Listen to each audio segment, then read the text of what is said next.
루스드라에 발을 쓰지 못하는 한 사람이 앉아 있는데 나면서 걷지 못하게 되어 걸어본 적이 없는 자라. 바울이 말하는 것을 듣거늘 바울이 주목하여 구원받을 만한 믿음이 그에게 있는 것을 보고 큰 소리로 이르되 내 발로 바로 일어서라 하니 그 사람이 일어나 걷는지라. 지난주에 우리는 비시디아 안디옥에서 바울 일행의 전도를 함께 나누었습니다. 그들은 고여있고 굳어있고 썩어가는 비시디아 안디옥 사람들의 영혼에 말씀을 던져넣습니다. 그래서 그들의 마음에 파문을 일으키고 파도를 치게 하고 온통 휘저어 놓지요. 그것이 바로 말씀이 흥왕하는 것이었습니다. 그리고 말씀이 흥왕한 결과로 하나님께서 영생을 주시기로 작정한 영혼들은 모두 구원을 받습니다. 또한 말씀이 흥왕한 결과로 바울과 바나바는 핍박을 받고 고난을 당하고 도시에서 쫓겨나게 되죠. 하지만 바울과 바나바의 목적은 말씀을 흥왕케 하는 것이었습니다. 그래서 그들은 기뻐하고 즐거워하죠. 그리고 오늘 본문으로 넘어오게 됩니다. 오늘 본문 1절에는 헬라어 원문에 카타토 아우토라는 표현이 있는데 개역 개정에는 빠져 있습니다. 이 표현은 이전과 마찬가지로 라는 의미입니다. 즉 이전에 그들이 비시디아 안디옥에서 먼저 회당에 찾아가 말씀을 선포하는 패턴을 말하고 있는 것이죠. 그리고 나아가 말씀이 흥왕하여 회심자와 반대자가 일어나는 패턴을 말하는 것입니다. 회심자로 인하여 교회가 세워질 것이지만 반대자의 박해를 받아 바울과 바나바는 쫓겨나가는 바로 그 패턴을 이야기하고 있는 것이죠. 하지만 그 쫓겨감은 복음을 다른 곳으로 전파하는 결과를 가져오게 될 것입니다. 그들의 선교 여행 내내 이전과 마찬가지로 똑같은 패턴이 반복되게 될 것입니다. 사랑하는 성도 여러분, 바울과 바나바의 선교 여행은 바로 우리 삶의 현장이라고 하였습니다. 그래서 우리가 하나님 나라 백성으로 산다는 것은 이전과 마찬가지의 반복적인 패턴으로 살아가는 것을 의미합니다. 다가가서 친구가 되고 말씀을 전해서 누군가는 예수를 믿고 누군가는 예수를 거절할 것입니다. 우리는 복음으로 인하여 기쁨을 얻겠지만 또한 복음으로 인하여 문제를 겪고 고난을 받게 될 것입니다. 하지만 그것으로 끝나는 것이 아니라 우리는 새로운 누군가에게 다가가서 그들과 친구가 되고 말씀을 전하고 그래서 누군가는 예수를 믿고 누군가는 예수님을 거절하게 될 것입니다. 예수님께서 이 땅에 다시 오실 때까지 중단 없이 쉼 없이 이 반복을 계속해서 살아내는 것, 바로 그것이 성도의 충성이자 순종인 것이죠. 이전과 마찬가지로 바울과 바나바는 이고니온에서 회당으로 들어갑니다.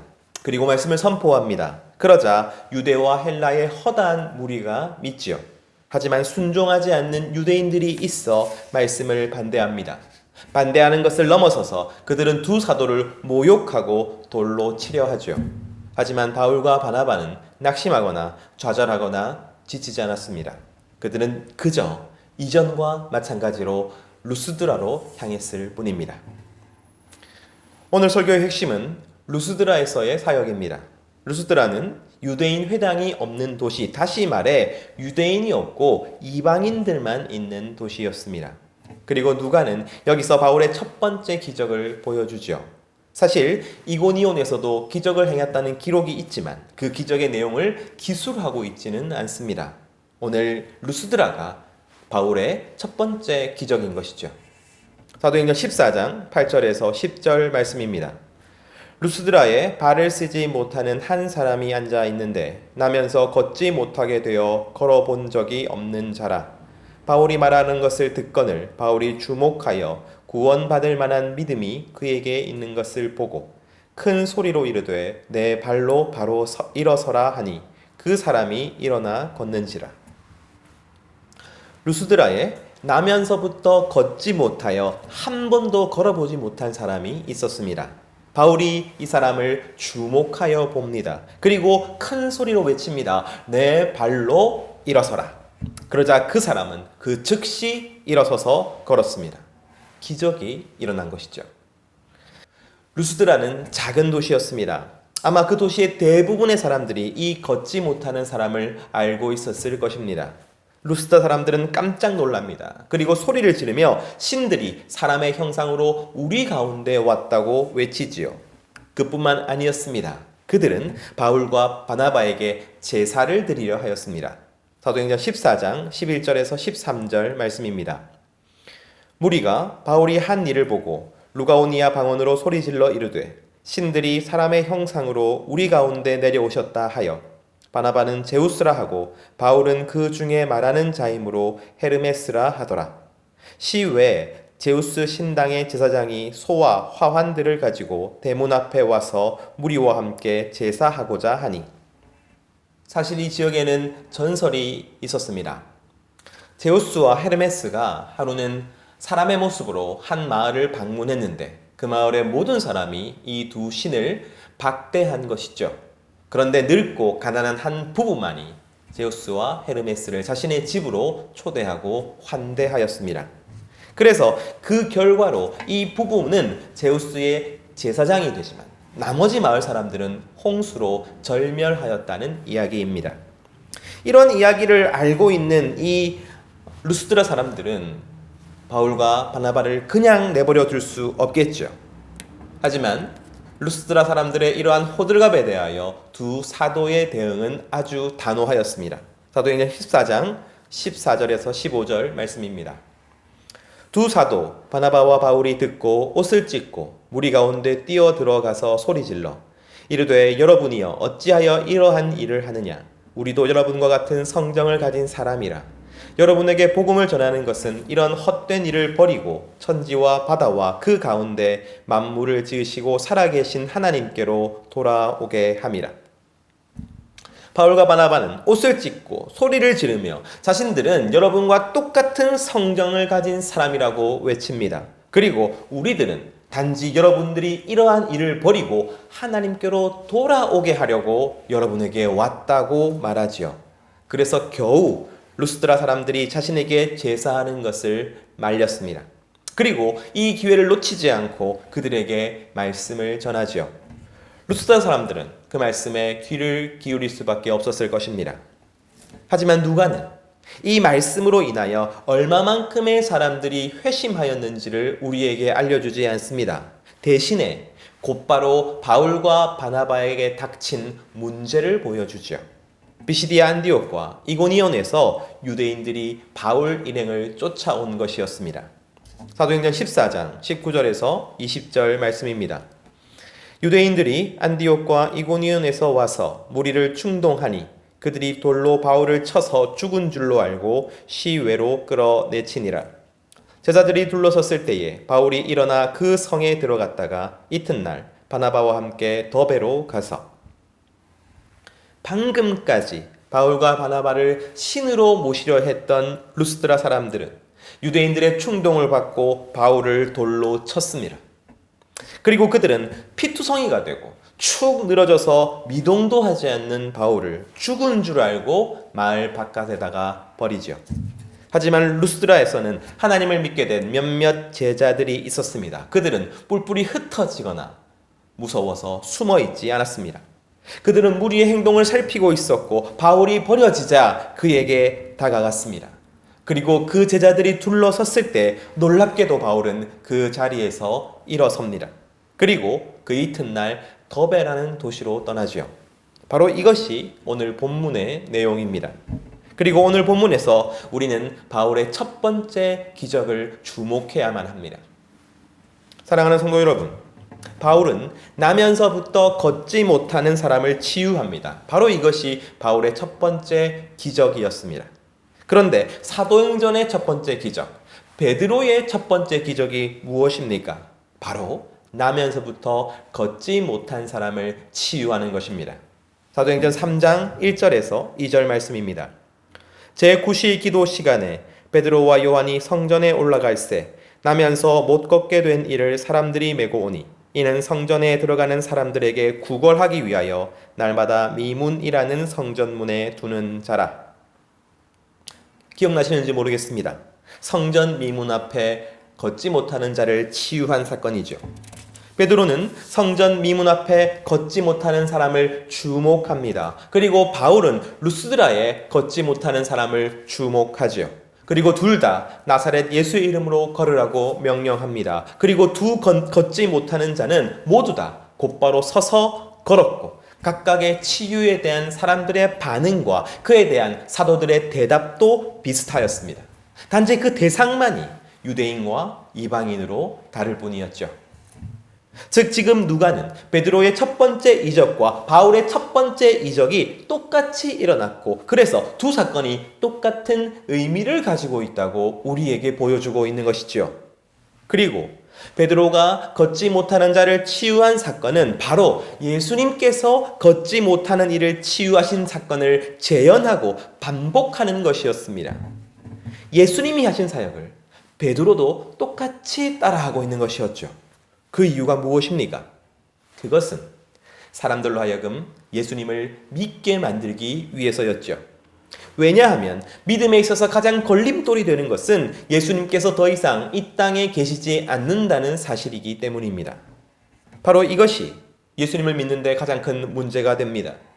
예수님이 대단하신 분이라는 것은 알겠습니다. 엄청난 일을 하셨고 아주 좋은 분이라는 것도 알겠습니다. 그러나 예수님은 지금 이 땅에 계시지 않습니다. 내 눈에 보이지 않고 내 귀에 들리지 않고 내가 경험할 수 없습니다. 그런데 어떻게 내가 예수님을 믿을 수 있겠습니까? 뭘 믿고 내 삶을 예수님이란 존재에 의탁할 수 있겠습니까? 그렇게 생각하는 사람들에게 베드로가 예수님의 기적을 똑같이 일으킴으로써 예수님께서 지금 바로 여기에 살아 계시다는 것을 보여주는 것이지요. 하나님 나라 백성을 통해서 지금 여기에 역사하고 계신다는 것을 보여주는 것이지요. 바로 그것이 예수님의 기적을 똑같이 반복한 베드로의 기적의 의미였습니다. 그리고 베드로처럼 바울도 똑같이 예수님의 기적을 재현합니다. 바로 이것은 유대인뿐만 아니라 이방인들에게도 예수님께서 살아계시며 지금 여기에서 역사하고 계신다는 것을 보여주어야 한다는 것을 우리에게 말하고 있는 것이죠. 하지만 유대인과 이방인은 다른 것이 있습니다. 누가는 날 때부터 걷지 못하는 자를 일으킨 사건을 통해서 얼마만큼의 영혼이 하나님께로 돌아왔는지를 설명하지 않습니다. 이후 기록을 보면 분명 복음을 받아들인 사람이 루스드라에도 존재한 것 같은데 누가는 기록하고 있지 않습니다. 대신 누가는 걷지 못한 자를 일으킨 사건을 이어서 곧바로 다음 사건으로 넘어가고 있지요. 바로 바울이 돌에 맞은 사건입니다. 신으로 모시려 했던 대상을 돌로 쳐 죽이려고 하는데도 누가는 그 중간에 어떠한 일이 있었는지를 자세히 설명하지 않습니다. 왜냐하면 핵심은 걷지 못한 자를 치유한 사건과 돌에 맞아 죽은 것처럼 된 사건을 이어서 보여주는 데 있기 때문입니다. 이 두 사건은 하나의 메시지를 더욱더 강력하게 전달하고 있습니다. 즉 예수님이 살아서 역사하신다는 것을 보여주며 그것을 더욱더 강력하게 강조하고 있는 것이죠. 바울은 돌에 맞아 실신하는 것으로 추측됩니다. 하지만 루스드라 사람들이 그를 끌어낼 때에 그들은 바울이 이미 죽었다고 생각하였습니다. 누가는 단정적으로 그가 죽었다고 말하지 않았지만 그러나 그가 죽었다고 생각되도록 묘사하고 있는 것이죠. 그런데 제자들이 시체처럼 보이는 바울 곁에 섰을 때 바울은 스스로 일어납니다. 여러분 이것이 무엇과 닮았습니까? 이것이 누구와 닮았습니까? 더 확실한 증거를 말씀드리겠습니다. 바울이 일어났다라고 할 때 이 일어나다라는 동사는 예수님께서 죽음에서 일어나셨다, 예수님께서 부활하시는 장면에 쓰였던 동사입니다. 살아나다로 번역되는 동사입니다. 게다가 바울은 그 즉시 루스드라로 다시 들어갔다가 다음날 더베로 떠나지요. 그리고 더베에서 돌에 맞아 상한 몸을 치유하였다, 요양하였다, 그러한 기록이 없습니다.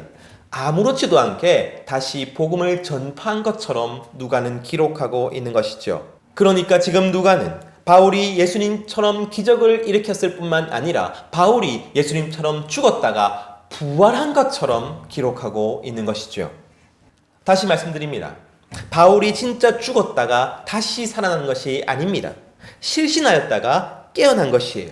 하지만 마치 예수님처럼 죽었다가 부활한 것처럼 보이는 것이죠. 그리고 특별히 루스드라의 이방인 제자들에게는 더욱더 그리하였던 것입니다. 바로 이것입니다. 사랑하는 성도 여러분, 예수님께서 지금 여기서 살아 역사하심을 보여주는 가장 최고의 예시는 바로 부활입니다. 예수님께서 살아계실 때 그가 행하신 모든 일 가운데서 가장 놀라운 일이 무엇입니까? 예수님께서 우리를 위해 해주신 가장 위대한 사랑의 행위가 무엇입니까? 우리를 구원하시기 위하여 하신 가장 결정적인 일은 무엇입니까? 여러분, 그것은 예수님의 죽음과 부활입니다. 그리고 지금 루스드라의 이방인 제자들은 그 부활을 눈앞에서 경험하게 되는 것이죠. 그 부활이 이미 예수님 때 한번 끝나버린 것이 아니라 지금도 나를 위해서 반복되고 있으며 나아가 자기 자신의 소망이 되고 있음을 그들은 경험하고 있는 것입니다. 바로 이것을 부활의 능력이라고 하는 것이죠.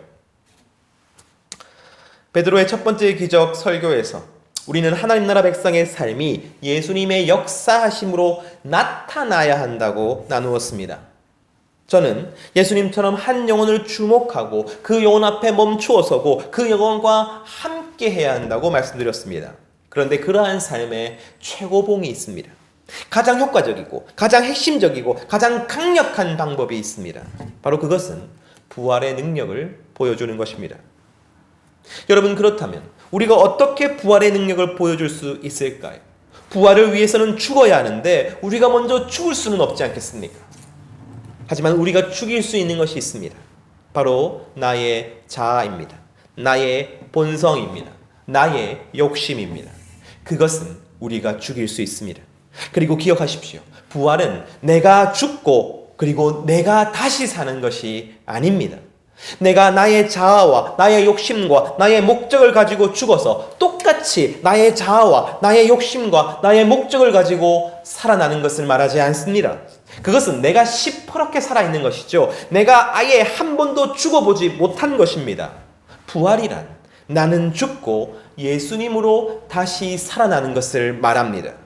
갈라디아서 2장 20절 말씀입니다. 내가 그리스도와 함께 십자가에 못 박혔나니 그런즉 이제는 내가 사는 것이 아니요 오직 내 안에 그리스도께서 사시는 것이라.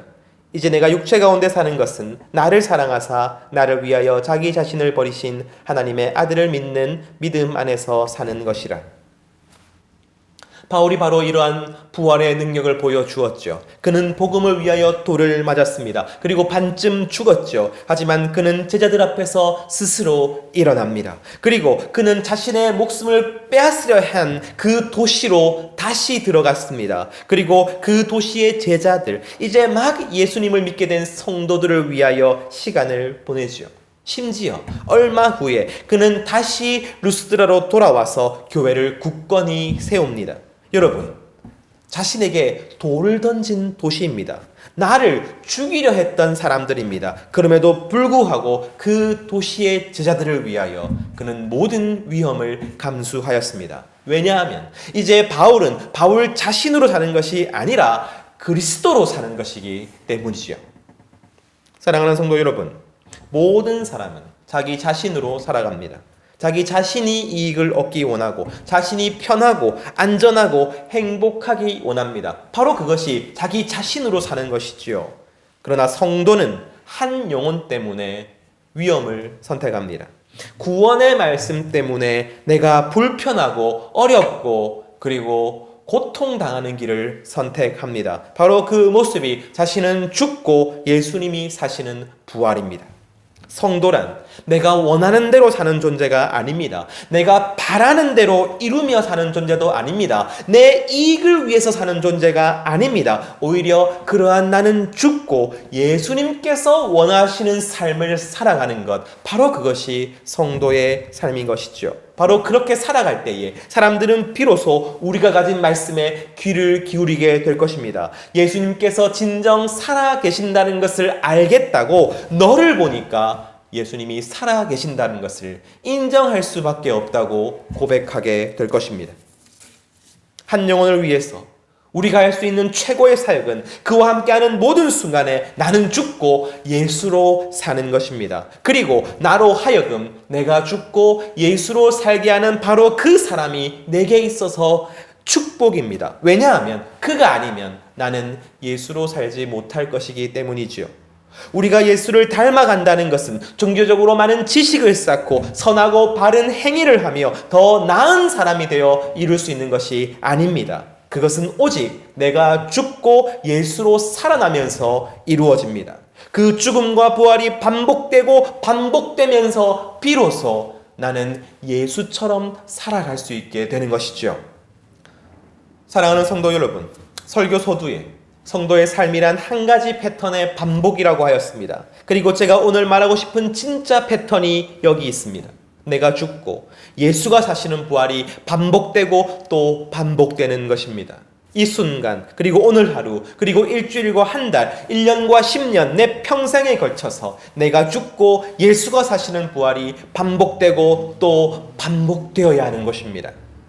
이 시간 돌아보기를 원합니다. 내 가족에게 나는 내가 죽고 예수가 사시는 부활의 능력을 보여주고 있습니까? 내 학교에서, 내 직장에서, 내 삶의 현장에서 나는 내가 죽고 예수가 사시는 부활의 능력을 보여주고 있습니까?